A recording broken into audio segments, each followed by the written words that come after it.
Hey there, welcome back to Liz and Sandro's Marketing Podcast. We help companies and marketing departments control their business, control their brand, and get the word out. Today, Sandro is going to be covering 5 beginner tips for Google Analytics. Thanks, Liz. That's right. You have a Google Analytics account, hopefully, and maybe you don't know what to do with it. It can be a little daunting. It's such a powerful program. There's so much information in there. There's a few little tweaks and things you can do when you set it up that you may want to check on and set up to make it more easy to navigate and make the data more precise. First of all, just make sure it's working. Many of you probably haven't been in your Google Analytics in a while if you have it set up, or if you're setting it up, just make sure it's working. There's a quick way to do that. There's a real time. And by the way, we're doing all of this through your computer. There is an app. I would generally check that only after you've set it up properly. So we're doing all this with the computer. Yeah, I do everything, all the setup. When I get in there to check something, I'm doing that all on the desktop. I don't feel like my phone screen would be big enough to look at what I need to look at. There is an app, and I did use it the other day. A client texted me frantically, I don't think we're getting any data. And I went on there really quick and I looked in the app, and sure enough, it said there are 2 users currently on your website. So there is a real-time part of Google Analytics, and you can check to make sure that you are working and up and running just by going to your website and checking the real time and making sure there is an actual user on there. So first of all, make sure it's working. Second, I would create views, some new views in your Google Analytics.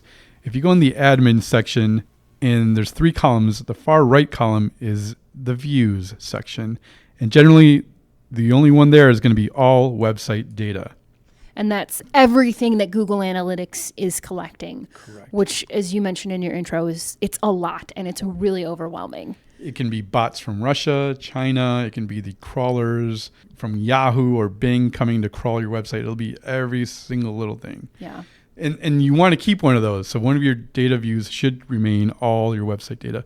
We changed the name. We call it raw data, raw view. And you can name it whatever you want. Just so you know, just keep one collecting all the data just in case you need it in the future. But what you want to do is set up a new view. There's a big blue button that says create view. In that 3rd column, create a new view, and we call it master view. And that's where the one you're going to be going to the most. With that master view, you're going to be setting up a few things to make your data more precise.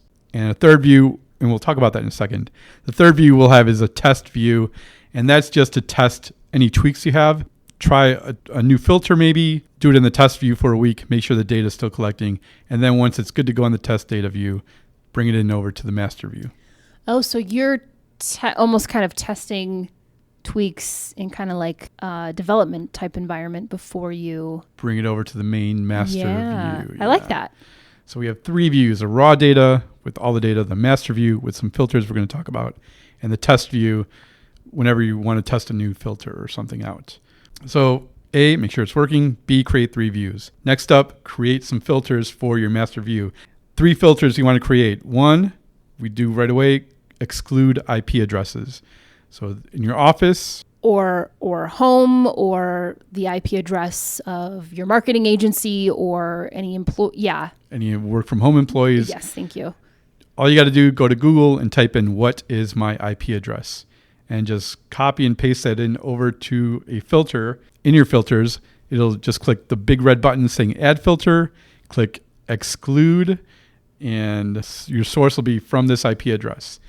And throw in all the IP addresses from your, like Liz said, your office, your work from home office, your home, wherever you're checking it. You want data from real visitors from your website, not your employees, not your marketing agency. Or any other consultant that you have Correct. Working on your site. Ask them for their IP address and go with that.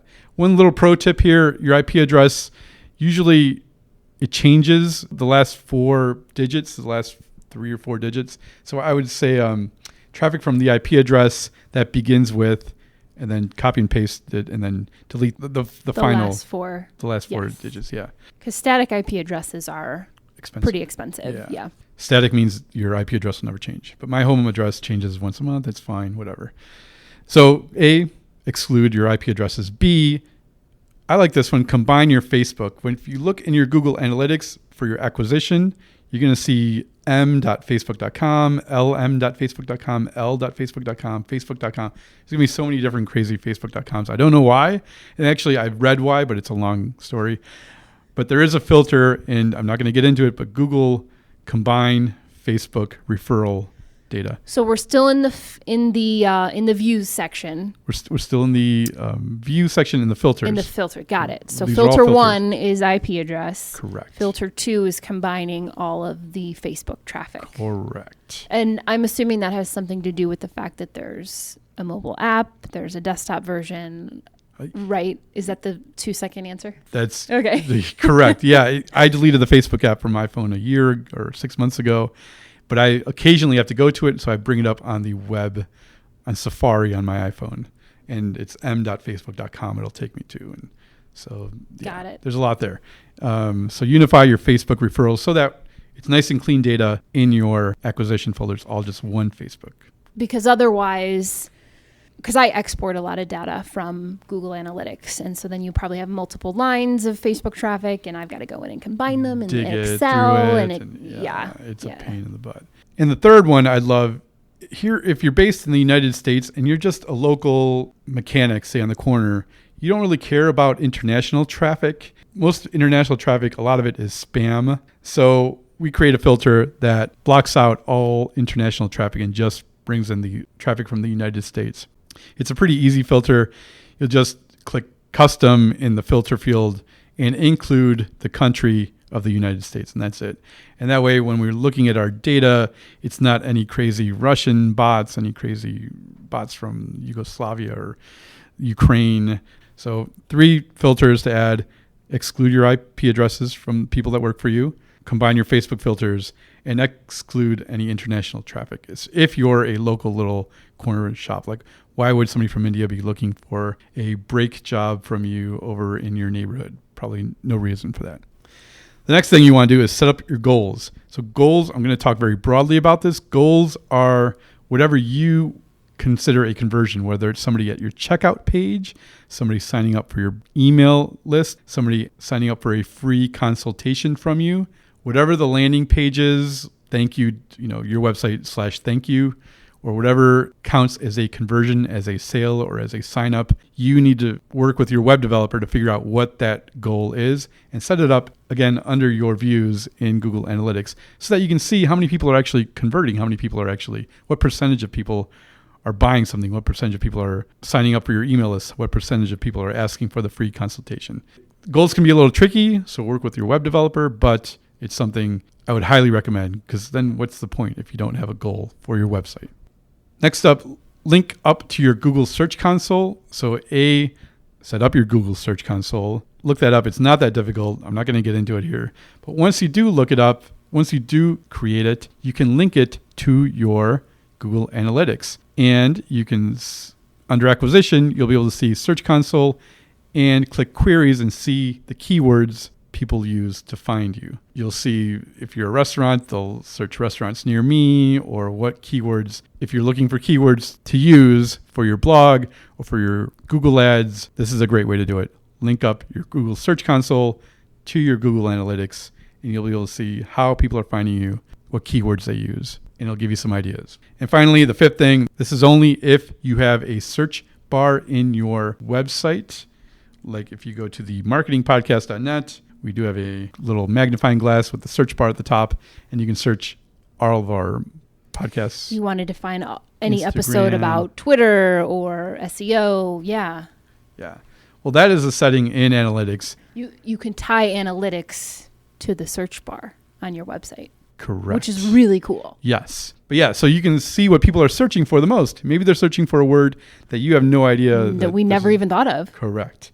And you can link up your site search to your Google Analytics so that you can see what people are searching for on your website. So those are your 5 tips, things to do for your Google Analytics account. A, make sure it's working. B, create those views. 3, set up filters, including excluding IP address, combining your Facebook, and excluding international traffic if you're a local shop. 4, connect your Google Search Console. And 5, connect your search bar if you've got one. Those are 5 tips I highly recommend you look for when you set up your Google Analytics. I love it. Yes, this is definitely basic stuff, but I think it's really, really important. Don't make the mistake of just dropping the line of code into your website and assuming that it's working. Double check everything. Yeah, and most importantly, exclude those people that work for you. You want to see traffic grow. You want to see real traffic grow, not just how many times do I check my website? How many times am I editing my website? Right. Exclude yourself. Good stuff. Well, thank you.